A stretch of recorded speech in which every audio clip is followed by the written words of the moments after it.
Sumainyo ang Panginoon. At sumainyo rin. Ang mabuting balita ng Panginoon ayon kay San Lucas. Papuri sa iyo, Panginoon.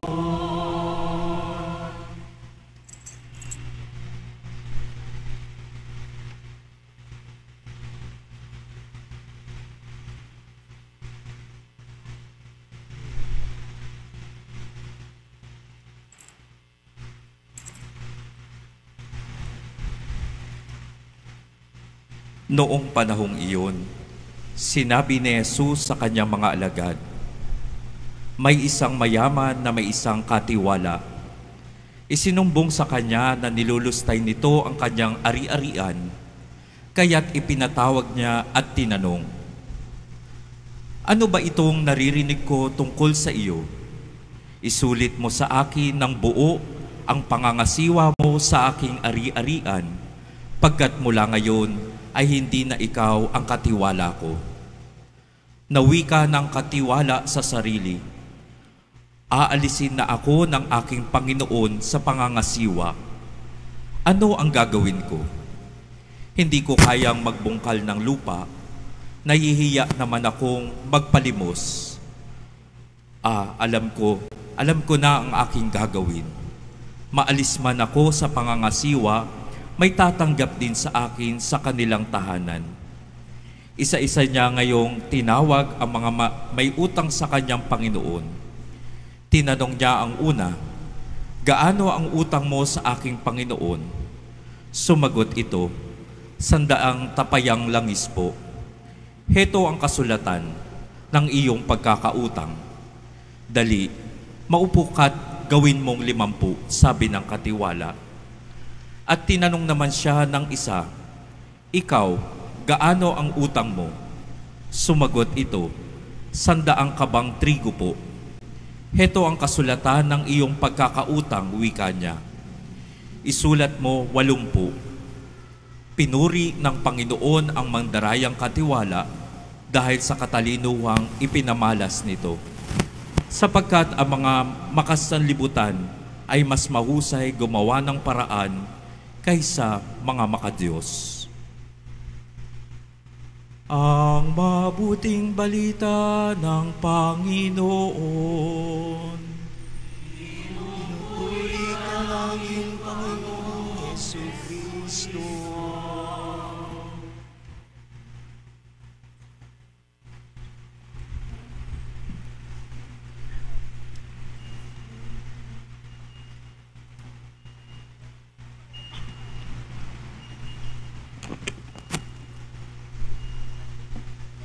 Sa mga kapatid kong pari at sa inyo, sambay ng minamahal ng Diyos at minamahal na malabirin ng Solidad ng Portabaga. Pananahanan. Ating ginugunita sa tong ito ang ika-8 dekadang pananatili na malabirin solidad ng Portabaga dito sa ating parokya. Napakalaking biyaya ng Diyos, nakapiling natin sa ating palalakbay bilang mananampalataya ang mapaghimalang larawan ng birin solidad ng Portabaga. Kaya ating palakpakan ang presensya ng ating mahal na ina. Viva la Virgen! Ang pananahanan ay isang paksa sa Biblia, lalo na sa Bagong Tipan, na paulit-ulit na nababanggit. Isa sa pinakasikat ay yung idinadasal natin kapag Angelus. At ang berbo ay nanahan sa piling natin. The Word dwelt among us.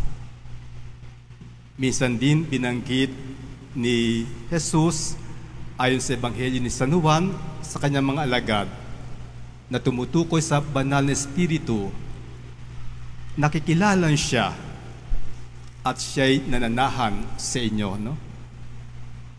Kaya mayaman ang Biblia, lalo na ang Bagong Tipan, tungkol sa pananahanan. Nagsimula ang takdang panahon sa akto ng pananahanan ng Diyos sa piling natin. Noong dumating ang takdang panahon at ililigtas ang sangkatauhan, nagsimula ang kaligtasan sa pananahanan ng Diyos sa piling natin. Kung titinan din natin, tinapos ni Jesus ang kanyang gawaing pagliligtas nung ibinigay niya ang banal na Espiritu sa kanyang simbahan at nanahan sa atin ang Diyos. Hanggang ngayon, kapiling natin ang Espiritu ng Diyos at nananahan sa lahat ng mananampalataya. Kaya ang gawaing paliligtas ng Diyos ay nagsimula sa pananahanan at natapos sa Pentecost, ang kanyang definitive revelation na kung saan nanahan ang Espiritu sa kanyang simbahan. Sa madaling salita, ang kaligtasang dulot ni Jesus ay tungkol sa pananahanan ng Diyos sa sangkatauhan. So ang kaligtasan ay hindi lamang natin maranasan sa dulo ng ating palalakbay doon sa kalangitan. Ang kaligtasang dulot ni Jesus ay pwede nating maranasan sa kasalukuyan kapag tayo nabubuhay bilang tahanan ng Diyos.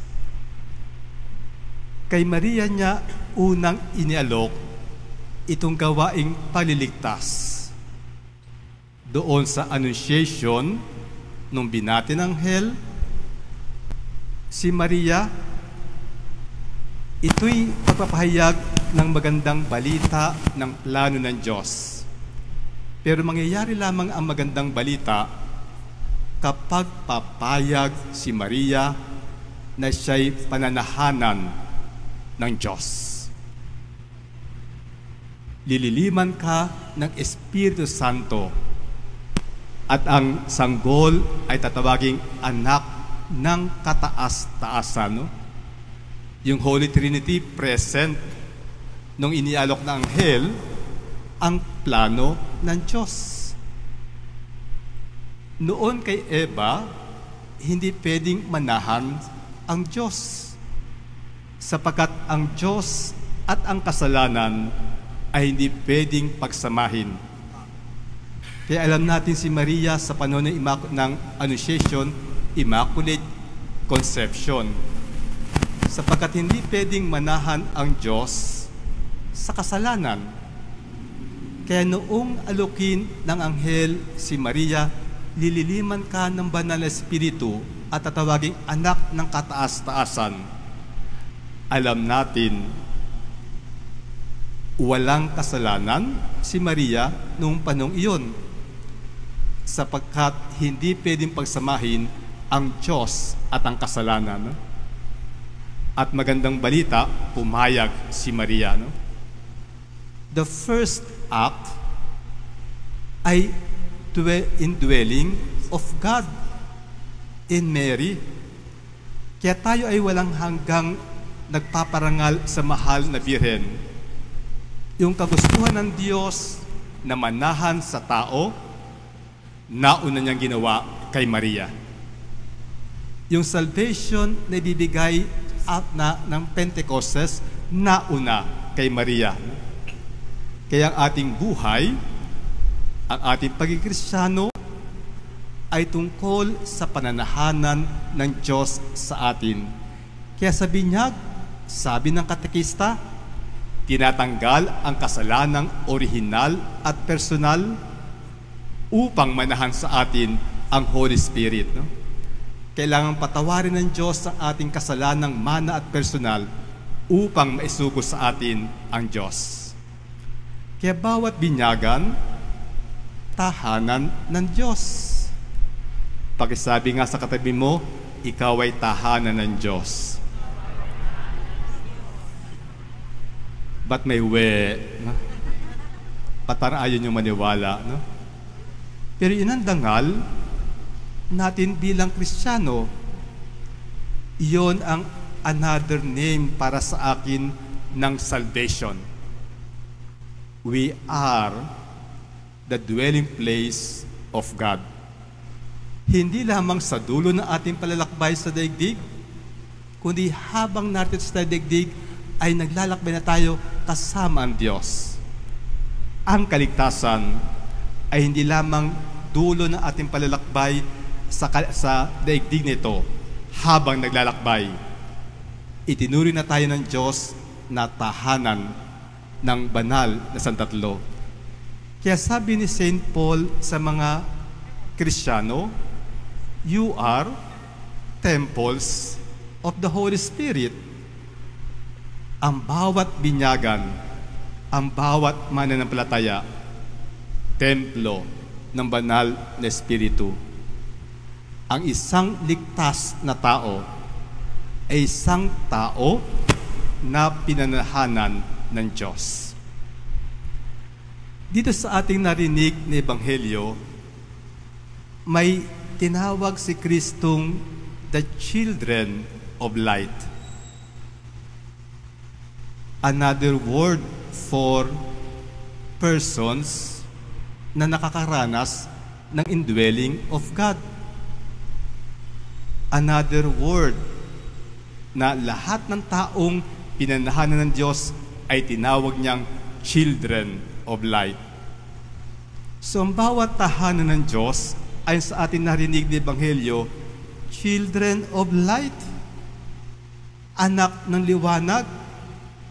Hindi tayo anak ng kasalanan at kadiliman. Anak tayo ng liwanag. Pero may hamon si Jesus sa Ebanghelyo, bakit ang mga makasanlibutan mas maparaan kaysa sa mga anak ng liwanag? Anong ibig sabihin ng hamon ni Kristo? Tayo bilang children of light ay matulad sa Kanya.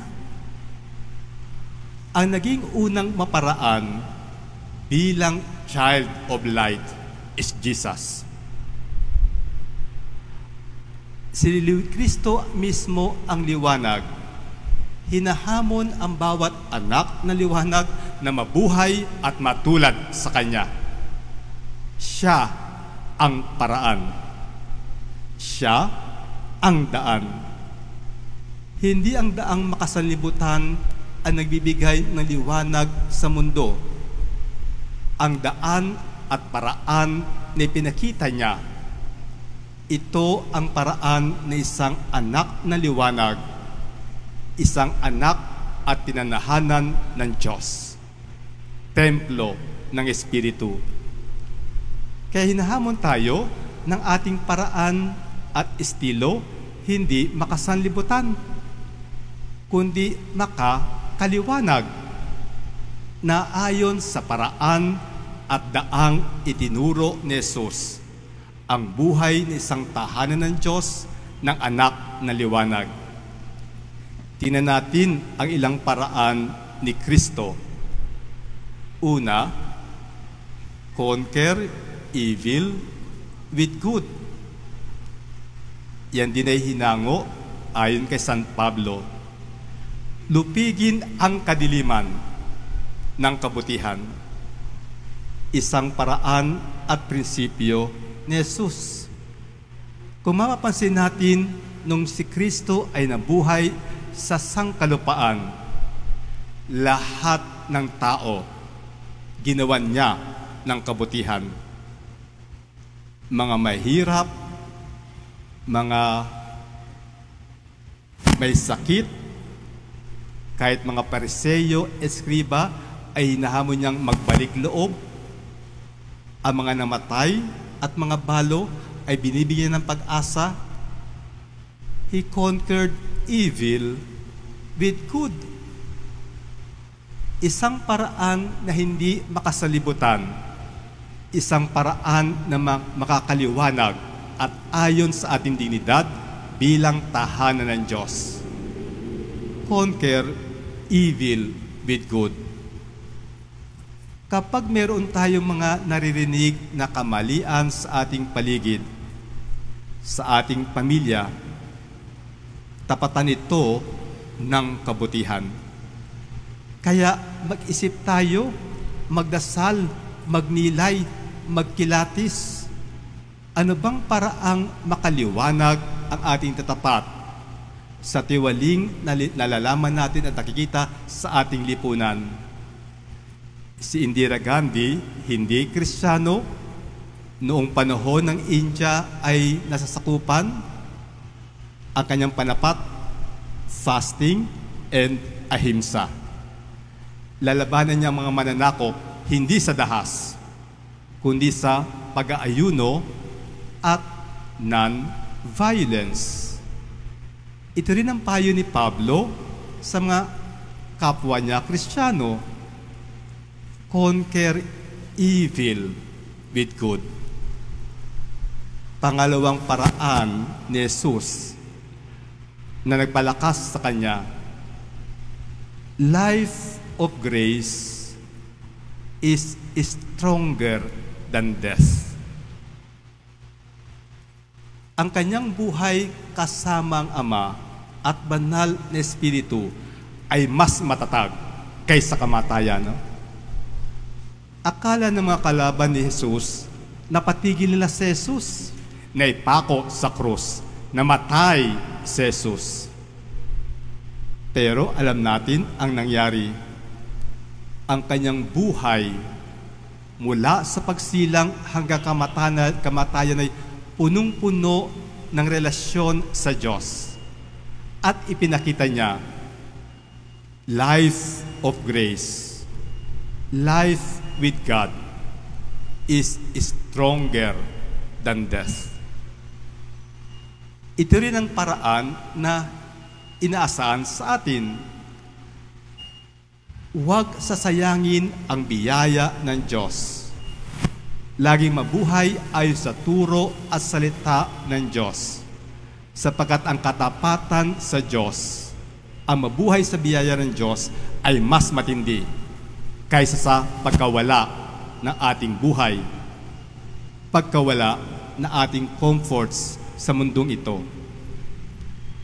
Pangatlong paraan na pinakita ni Kristo bilang liwanag.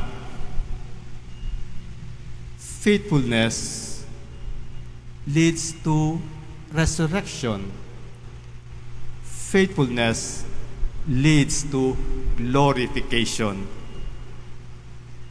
Paano ba niluwalhati ni Kristo ang Ama? Hindi sa pagyayabang, hindi sa pagkakamal na maraming kapangyarihan sa daigdig, hindi sa pagpapayaman. Niluwalhati niya ang Diyos by His faithfulness. Naging tapat siya mula pagkabata hanggang kamatayan sa pag-ibig at habag ng Diyos. Hindi nabali ng mga pagsubok sa buhay, hindi nabali ng kanyang paghihirap sa krus ang kanyang katapatan sa Ama. Nanatili siya sa kanyang prinsipyo. Faithfulness leads to the glorification of God. Mga kapatid, sa bisa ng binyag, ginawa tayong tahanan ng Diyos. At bilang tahanan ng Diyos, tinawag tayo sa Ebanghelyong the children of light. Upang ating maging paraan sa pamuhay ay hindi paraang makasanlibutan, kundi paraan na ginawa at sinimulan ni Jesus. Naway maging tapat tayo sa daang ipinakita ni Jesus. To conquer evil with good. Patibayan ang ating pag-asa at pananampalataya na life with God is stronger than death, and our faithfulness leads to the glorification of God. Pananahanan, iyan ang ating kaligtasan. Iyan ang ating pangalan.